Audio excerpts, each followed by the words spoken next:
శ్రీమాత్రే నమః. షడాష్టక యోగంతో ఈ 3 రాశుల వారికి ఇబ్బందులు. చాలా జాగ్రత్తగా ఉండాలి. ఆ రాశుల వారెవరో, షడాష్టక యోగం వల్ల వాళ్ళు ఎదుర్కోబోతున్న కష్ట నష్టాలు, సమస్యలేంటో ఈ వీడియోలో తెలుసుకుందాం. అంతకంటే ముందు ఈ వీడియో కనుక మీకు నచ్చినట్టయితే లైక్ చేయండి, షేర్ చేయండి. అలాగే మరెన్నో ఇలాంటి ఆధ్యాత్మిక విషయాల కోసం మన ఛానల్ని సబ్స్క్రైబ్ చేసుకోండి. ఇక విషయంలోకి వెళ్తే, వేద జ్యోతిష్య శాస్త్రం ప్రకారం ఒక గ్రహం రాశిని మార్చినా, మరొక గ్రహంతో కలిసి సంయోగంలో ఉన్నా అది మానవ జీవితంపై ప్రత్యక్ష ప్రభావాన్ని చూపుతుంది. ప్రస్తుతం సూర్యుడు సింహరాశిలో ఉన్నాడు. బృహస్పతి గ్రహంతో షడాష్టక యోగాన్ని ఏర్పరిచాడు. షడాష్టక యోగం అన్ని రాశులను ప్రభావితం చేస్తుంది. కొందరికి మేలు జరిగితే మరికొందరికి అశుభం కలుగుతుంది. ఈ షడాష్టక యోగం వల్ల ముఖ్యంగా 4 రాశుల వారికి మాత్రం అనేక ఇబ్బందులు కలుగుతాయి. చాలా జాగ్రత్తగా ఉండాలి. ఆ రాశుల వారి గురించి ఇప్పుడు తెలుసుకుందాం. అందులో మొదటిది మేషరాశి. షడాష్టక యోగం విషయంలో మేషరాశి వారు జాగ్రత్తగా ఉండాలి. ఇది మీ అదృష్టాన్ని దెబ్బతీస్తుంది. వ్యాపారంలో నష్టాలు రావచ్చు.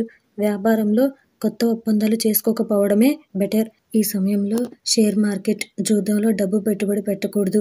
ముఖ్యంగా గర్భిణీ స్త్రీలు జాగ్రత్తగా ఉండాలి. అందులో రెండవది సింహరాశి. షడాష్టక యోగం మీకు కొంత బాధాకరంగా ఉంటుంది.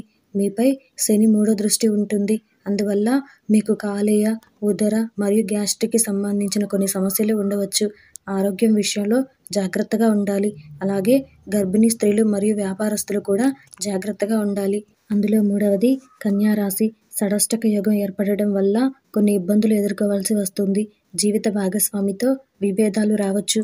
భాగస్వామ్య పనులలో నష్టపోయే అవకాశం ఉంది. అందువల్ల భాగస్వామ్య పనులను ఇప్పుడు ప్రారంభించకపోవడమే మంచిది.